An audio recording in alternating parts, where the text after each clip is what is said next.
Bananas. They're everywhere. In lunchboxes, in smoothies, on TV.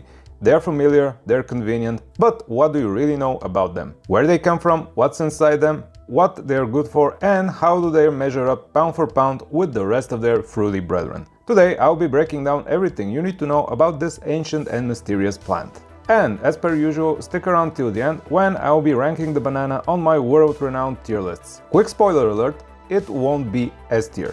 Chapter 1. Origins and History. Let's go back in time. The banana belongs to the genus Musa, a large herbaceous plant, not a tree in the classical sense. Their fruit, aka the banana, is classified as a berry. The earliest domestication of bananas is believed to have taken place in New Guinea, some 7,000 to 10,000 years ago.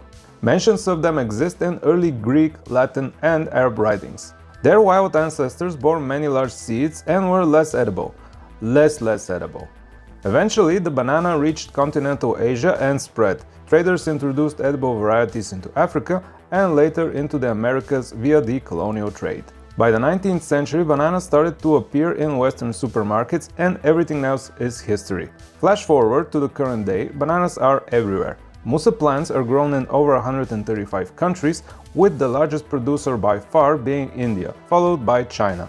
Depending which database you look up, there are between 70 and 85 different Musa species, but most of us are probably familiar with no more than 2 to 4 types of banana fruits. The plantain or cooking banana, the red banana, the apple banana, and the Cavendish, which is by far the most common one in the West. Everything from this point on will be related specifically to the Cavendish. Chapter 2. Nutritional Facts. So what's inside a typical banana? Size-wise, they range from about 100 to 150 grams, with the average banana coming in at around 120. The values here, however, will be for 100 grams of raw peeled banana, for standardization purposes. It contains 89 calories, 22.8 grams of carbs, 2.6 grams of which is fiber, and a symbolic 1 gram of protein.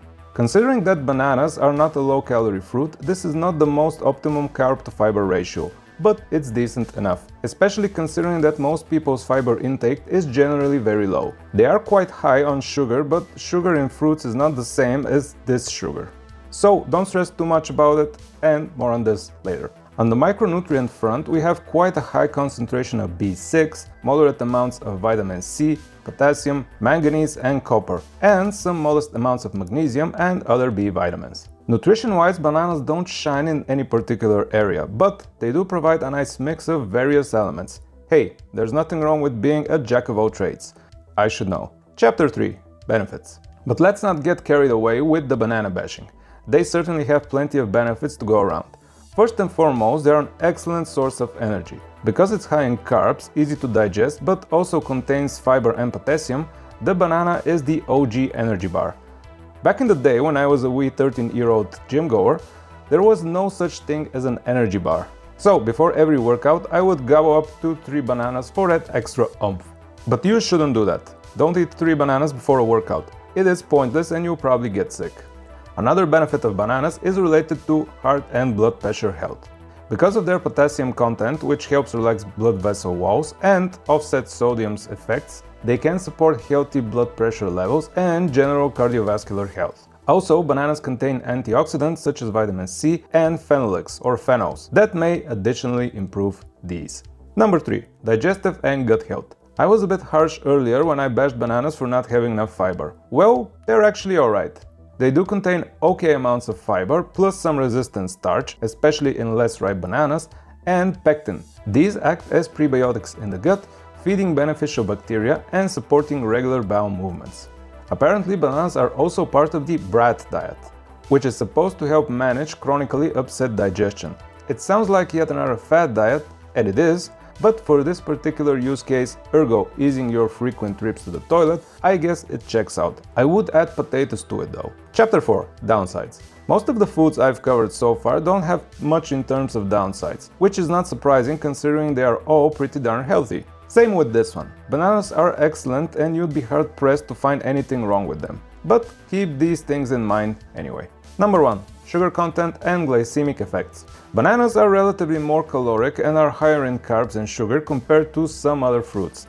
As they ripen, sugar levels increase while fiber decreases. Sounds bad, right? Not really. Their calories are on the higher end compared to other fruits. Compared to other food groups and especially to junk, their energy content is absolutely fine. You won't get fat spamming bananas all day. Although sugar levels are also a bit high, the banana's glycemic index, GI, is actually moderate, 42 to 51, depending on the ripeness, which is considered reasonable even for people with diabetes. The reason for this is A. Bananas contain fiber, and B. Bananas contain resistant starches. Both of these interact with the standard sugars within the banana, fructose and glucose, and greatly negate the effects on our blood sugar levels. Refined sugar doesn't contain any of these compounds and will rapidly spike glucose levels anytime you consume it. And this is why sugar in fruits is not the same as this sugar. Number 2. Potassium and kidney concerns. For people with kidney disease or impaired potassium excretion, the potassium load, while moderate, may be something to watch out for. There is a very low chance of this affecting you, but still good to know. Number 3. Allergies. Some individuals have banana allergies due to their cross-reactivity with latex. Not this latex, this latex. Natural rubber. The most commonly reported allergenic fruits among patients with latex cross-reactivity are bananas, avocados, kiwi fruit, and papayas. Chapter 5. Tips for eating a banana. Eating a banana is a fairly simple task. No degree or certification required. Even our ancestors figured it out a long time ago. But if you really want to optimize your banana eating process, here are a few pro tips. Greener bananas have more resistant starch and a lower GI, good for gut health and slower sugar release. Ripe bananas have more sugar, hence are sweeter and easier to digest and cook if you're making pastries. The best buying strategy is to get them slightly green and let them slowly ripen at room temperature. Do not refrigerate unripe bananas, their texture and flavor will suffer. If you really need to lose weight fast, substitute the banana with a less caloric fruit. Any of these will do the trick quite nicely. Final verdict. So, is the banana the best fruit ever, or is it a useless waste of space? Neither. It gets a respectable B. It's a solid piece of fruit with plenty going for it, but it doesn't shine in any particular area compared to the competition. On the all-time wall of fame, I am also giving it a B, but with a plus. Fruits and veggies will naturally rank higher here because, well, they are fruits and veggies. They are inherently good for us, folks. So, say your prayers, eat your bananas, and watch this other video I made. Cheers!